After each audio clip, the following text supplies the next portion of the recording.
une perle rare. Vous profitez peut-être de liberté de cette belle journée dans les parcs et les jardins du Grand Sud.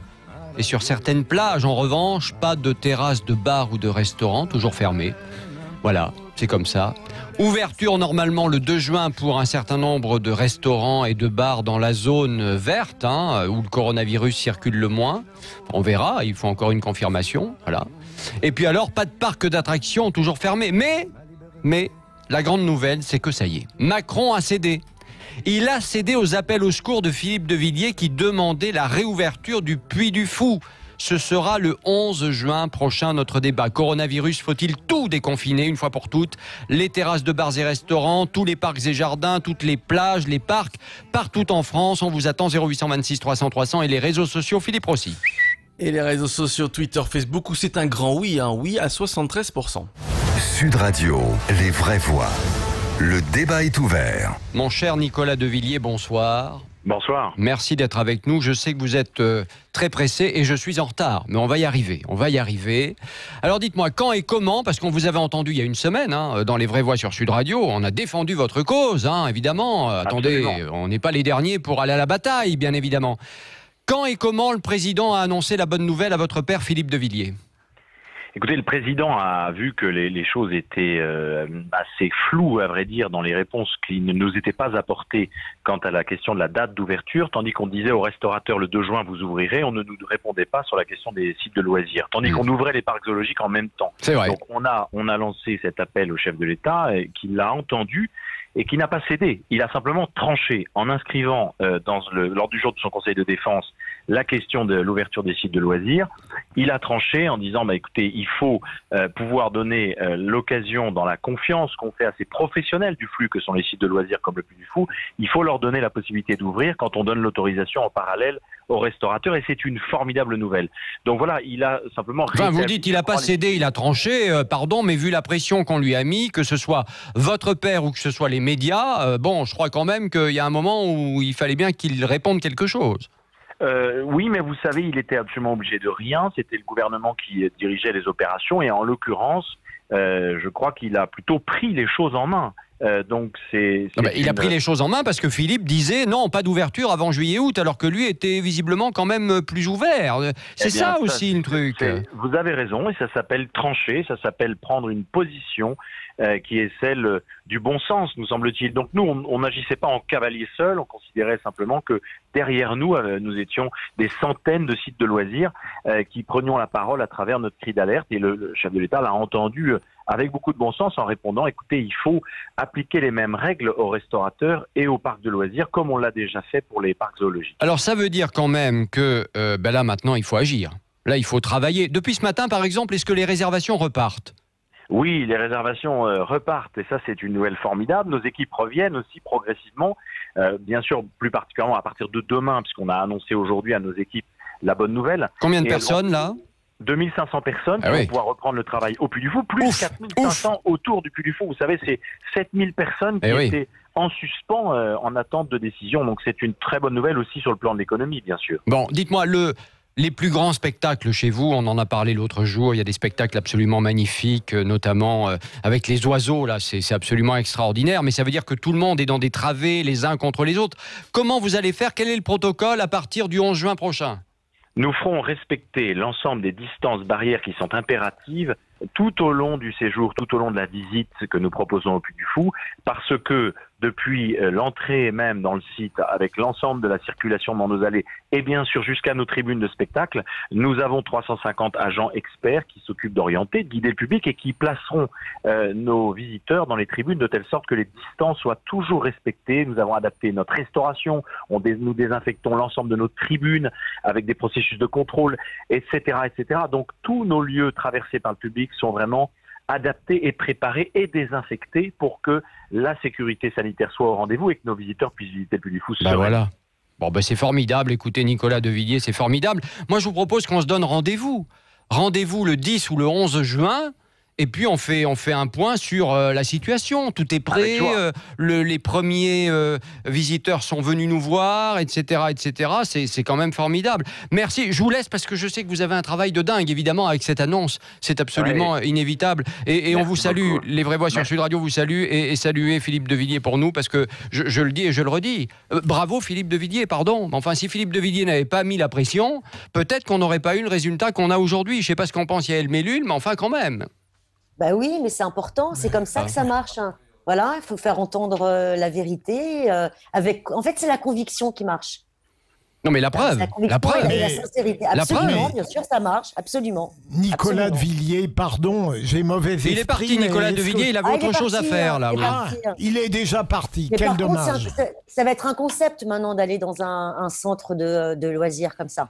Il avait Vraiment. beaucoup de boulot, Nicolas, évidemment. Ça va être un exploit, plutôt. Non, mais Oui, moi je trouve ça exploit. formidable quand même, parce que quand on est capable, comme là au Puy du Fou, de mettre en place des protocoles, et puis, au-delà des protocoles, ça concerne tous les parcs d'attractions. De Villiers s'est battu pour le Puy du Fou et pour tous les parcs d'attractions, les amis. Donc ça veut dire que tous les parcs d'attractions de France vont pouvoir ouvrir leurs portes. Et c'est ça qui est formidable. Et c'est pour ça que je dis que Philippe de Villiers, je suis désolé, mais bravo Philippe de Villiers, on ne peut pas dire le contraire. Voilà, bon. Allez, Mais ne soyez pas désolé. Geoffroy Lejeune. Vous avez le droit, hein. Geoffroy Lejeune est avec nous, directeur de la rédaction du magazine Valeurs Actuelles. Bonjour Christophe. Bonsoir, merci d'être avec nous. Alors, bon, Geoffroy, on le connaît bien sur Sud Radio, parce que dans le temps, il était chroniqueur sur Sud Radio. Bon, à une époque où Bilger n'était pas là, Yael Mellul non plus, mais Philippe David était déjà là. J'aurais beaucoup aimé. Oui. J'aurais beaucoup aimé. Ah ben, c'était le beau gosse des chroniqueurs à l'époque. Hein. Ah, voilà. Alors dommage, maintenant, on dirait D'Artagnan. On dirait D'Artagnan avec la moustache et les cheveux longs, là, on dirait D'Artagnan. J'aurais été parfois d'accord avec lui. Je suis pas obligé de me faire vanner là-dessus. Oui. Oh non, mais c'est pas une vanne. Mais tu sais que la radio, c'est filmé maintenant, hein, donc tu n'y échapperas pas. Bon, allez, on y va. Geoffroy, tu as écrit un article sur les coulisses de cette affaire du Puy du Fou, hein, entre De Villiers et l'exécutif. Bon, ça s'est réglé, comme il l'a dit tout à l'heure, Nicolas de Villiers, en conseil de défense. Moi, rien que ça, déjà, ça me paraît complètement fou. Il y a un conseil de défense par rapport au coronavirus. C'est un truc qui se règle en conseil de défense. Non, mais déjà, ça paraît dingue. Ah bah, si, logique, on est en guerre. Oui, non, mais d'accord. Disons un mot là-dessus, parce que c'est vrai que c'est la chose la plus importante et c'est pas assez relevé pour l'instant. C'est que depuis le début de cette crise, tous les dossiers concernant le déconfinement sont fléchés, comme on dit dans l'administration, vers Matignon. Vers Matignon ou vers Jean Castex, qui est le monsieur déconfinement, qui est un homme d'Édouard Philippe, un homme de Matignon, qui s'occupe du déconfinement. Et ce dossier-là a été rapatrié, c'est le terme utilisé par le président de la République, rapatrié de Matignon vers le Conseil de défense qui dépend donc de l'Élysée, d'Emmanuel Macron lui-même, pour, c'est ce que j'ai écrit dans l'article, de le soustraire aux griffes de Matignon parce que Matignon était contre. Voilà. Non, mais c'est Emmanuel ça. Macron, lui, était pour, mais voilà, c'est la lecture politique qu'il faut faire de cette affaire. Ouais. C'est qu'en réalité, Emmanuel Macron a récupéré le dossier pour permettre la réouverture des parcs parce que sinon, il n'aurait pas réouvert. Ce qu'il faut raconter aussi, c'est que Macron essaie de rassurer De Villiers régulièrement. Alors après, il y a l'histoire de la relation Emmanuel Macron. Et oui, parce qu'ils se connaissent bien quand même. Macron y est allé au Puy du Fou. Mais déjà, c'est la grande différence entre Édouard Philippe et Emmanuel Macron, c'est qu'il y en a un des deux qui est allé au Puy du Fou. Et oui. Quand il était ministre de l'économie et que quelques jours avant de démissionner du ministère de l'économie et de lancer sa campagne pour la présidentielle, il va au Puy du Fou pour lancer sa pré-campagne en réalité. Et à ce moment-là, qu'est-ce qu'il voit ? Il découvre des gens, beaucoup de gens. Il y a 2,5 millions de visiteurs par an au Puy du Fou, une ferveur, des spectacles magnifiques sur l'histoire de France, un truc extraordinaire, une entreprise aussi qui marche très bien. Et il est bluffé en réalité. C'est ça qui se passe. Et à ce moment-là, il se dit, ce vieux Philippe de Villiers, tout le monde se moque de lui, c'est un vieux réac, c'est un souverainiste, c'est l'ancien monde, etc. En fait, il a fait un truc extraordinaire. Et il réalise ce truc-là, il réalise ça. Ouais. Et à ce moment-là, son regard change complètement sur Philippe de Villiers. Et il y a une vraie relation qui s'installe. Il y a l'épisode du Puy du Fou, puis il y a d'autres épisodes, ils se sont revus. Macron a invité Philippe de Villiers à dîner le 4 mars dernier. Villiers vient de sortir un livre sur l'Europe qui est un brûlot contre la construction européenne, contre les pères fondateurs, qui révèle que les pères fondateurs de l'Union européenne ont été financés par la CIA, etc. Enfin, c'est un livre rare. On se souvient de ça, oui. Voilà. Et Macron, qui est très pro-européen, reçoit Philippe de Villiers à dîner et ils discutent intelligemment entre gens qui sont pas d'accord mais qui sont capables de discuter sans s'engueuler en fait, c'est ce que dit Philippe de Villiers. Donc c'est une vraie relation, une amitié. Alors ça c'est la relation, mais donc là dans le dernier épisode, d'un côté il y a Philippe qui lui ne veut pas rouvrir, il veut pas rouvrir les parcs, il l'a dit, il veut pas rouvrir de l'été les parcs d'attractions et les parcs de loisirs, et Macron essaie de rassurer quand même Villiers, c'est ça quoi. Bon alors est-ce que Villiers le croit, c'est ça le problème au départ. la chose la plus intéressante en fait, cette histoire, c'est que en réalité le Puy du Fou est un symbole de la dégradation de la relation entre Macron et Édouard Philippe. C'est-à-dire que pendant 3 ans, ça s'est plutôt bien passé. Édouard Philippe était loyal, il disait pas un mot. Même pour un journaliste, c'était impossible de soustraire à Édouard Philippe une critique au président. Et là maintenant, en fait, je vais vous dire la vérité, il ne se supporte plus. Pourquoi ? Parce qu'il y a une différence abyssale, une différence de conception de la politique, de la manière de gérer cette histoire de coronavirus et surtout ce déconfinement. Et en fait, vous avez d'un côté Emmanuel Macron qui considère qu'il faut faire croire aux rêves français, c'est-à-dire il faut dire aux gens que demain il fera beau, que les jours seront meilleurs, qu'il y aura des jours heureux, etc. Et Édouard Philippe qui considère que tout ça est une réalité terrible et accablante et qu'on ne s'en sortira que si on vit à l'asiatique avec des masques, du confinement, etc., etc. Et en fait, ils sont en désaccord sur quasiment tous les dossiers du déconfinement. Et quand vous prenez le cas pratique du Puy du Fou, Édouard Philippe dit non. Il dit non, c'est impossible. Il y a 10 000 personnes, 15 000, 20 000 personnes par jour qui viennent dans ce parc. Le brassage va être énorme, c'est absolument impossible de le réouvrir. Ouais. Et Emmanuel Macron dit non. En fait, je suis désolé, les Français ont besoin de se réapproprier leur histoire pour rêver. Il faut réouvrir le Puy du Fou. Et donc, vous avez cet affrontement politique. Non, mais c'est énorme quelque part, parce que c'est vrai qu'on avait bien senti ces dernières semaines que c'était tendu entre les deux, et on voit dans les sondages ce qui se passe, puisque c'est le Premier ministre qui tire son épingle du jeu, et on a eu l'occasion d'en parler à plusieurs reprises déjà dans les vraies voix, évidemment, avec Philippe Bilger, et notamment le lundi, évidemment, dans les vraies voix politiques. C'est une réalité, Philippe, c'est vrai. Bon, voilà, entre les deux, c'est chaud. Geoffroy, est-ce qu'on ne peut pas dire que Emmanuel Macron se réserve d'une certaine manière les bonnes nouvelles par rapport au pragmatisme douloureux qu'il laisse au Premier ministre? Et est-ce qu'il n'a pas eu peur qu'on pense à une manœuvre politique s'il n'avait pas cédé à Philippe de Villiers? Écoutez, je ne sais malheureusement pas tout. Je sais beaucoup de choses dans cette affaire, mais pas tout. Et en fait, je ne sais pas s'il se réserve les bonnes nouvelles, parce que le Conseil de défense, c'est quand même une tannée. Il faut se coltiner toutes les décisions qui sont prises dans le Conseil de défense. Vous savez, tous ces gens en ce moment, ils pensent au risque pénal. Et en réalité, c'est-à-dire aux potentielles condamnations demain devant la Cour de justice de la République, c'est pas à vous qui êtes magistrat que je vais expliquer ça. Et finalement, Emmanuel Macron prend aussi beaucoup de risques. Donc, il essaye de donner de l'espoir, mais il n'annonce pas que des bonnes nouvelles. Et en réalité, je suis pas certain qu'ils s'en sortent mieux. D'ailleurs, Christophe mentionnait les sondages. Édouard Philippe s'en sort beaucoup mieux dans les sondages. Bah oui. Et donc, pour l'instant, je ne suis pas sûr que ce soit une question de répartition des rôles. Je vais vous dire la vérité. Moi, je suis arrivé à la conclusion en faisant cet article, puisque j'ai eu des sources évidemment au Puy du Fou, mais aussi à l'Élysée ou dans la Macronie. Je suis arrivé à la conclusion qu'en fait, ils ont une divergence profonde d'appréciation de la réalité de la situation. Et cette différence est irréconciliable. C'est pour ça que je suis pas grand clair et je suis très mauvais en pronostic, mais ce que je peux vous dire, c'est que je pense que en fait, il aura fallu le coronavirus pour que cette relation qui, pour l'instant, fonctionnait plutôt bien comme tandem exécutif, s'arrête. En fait, en réalité, je pense qu'il n'y a plus rien à sauver dans leur relation. Merci beaucoup, merci Geoffroy d'avoir été avec nous dans les vraies voix sur Sud Radio. Malheureusement, Yael, le temps passe très vite et puis on doit poursuivre. On va avoir d'autres invités dans un instant. Merci Geoffroy d'avoir été avec nous et puis tu reviens quand tu veux, évidemment, dans les vraies voix sur Sud Radio. Dans un instant, donc la suite de notre liberté, mon cher Philippe Bilger, liberté. C'est ça le plus important, Yael, liberté. Eh oui, David, liberté. Liberté. Bon, chers amis, la suite de notre débat sur Sud Radio, c'était très intello tout ça. Coronavirus, faut-il déconfiner les terrasses et bars des restaurants, tous les parcs et jardins, toutes les plages partout en France? On vous attend au 0826 300 300. Et bien sûr, les réseaux sociaux, mon cher Philippe Rossi, ça donne quoi? Et les réseaux sociaux sur Twitter et Facebook, c'est toujours un grand oui à 72%. Les commentaires, tiens, Angel sur Twitter qui nous dit de toute façon tous les pays de l'Union Européenne ouvrent tout, alors pourquoi pas nous? Et puis Drera qui poursuit, pourquoi pas nous? Et tout le monde doit mettre un masque, respecter les distances, oui à la réouverture, c'est comme ça qu'on y arrivera. Mais pourquoi pas nous? Parce qu'on est en retard, on est toujours en retard. Bah ouais. Ben, c'est vrai, Yael, par rapport aux autres pays, j'ai l'impression qu'on est toujours en retard. Voilà. On fait autrement. Ah oui, on fait autrement. C'est la French. On fait autrement. Oui, c'est la French. Mais aucun pays n'est complètement à l'abri. Yael, vous vouliez vous exprimer tout à l'heure quand notre ami de Valeurs Actuelles était là, Geoffroy Lejeune, qui a enquêté sur cette relation entre De Villiers et puis évidemment eh bien, le président de la République. Rapidement, allez-y. Oui, parce que ce qui m'interpelle, c'est justement le fait que ce soit le président qui ait pris la décision, puisque aujourd'hui, le souci de tous les politiques, c'est la responsabilité pénale engendrée par les décisions politiques qu'ils peuvent prendre. Or, si c'est le président de la République qui prend cette décision-là, il n'y a plus de problème. Hors champ, il y a plus aucun problème. Oui. C'est hors champ responsabilité pénale. Donc il y a peut-être, alors c'est vraiment très très très pervers hein, ce que je dis, mais c'est vrai. Il y a peut-être ça qui est sous-jacent. Mais voilà. vous verrez toutes les plaintes qu'il y aura, ça sera contre le Premier ministre, contre les maires, etc., etc.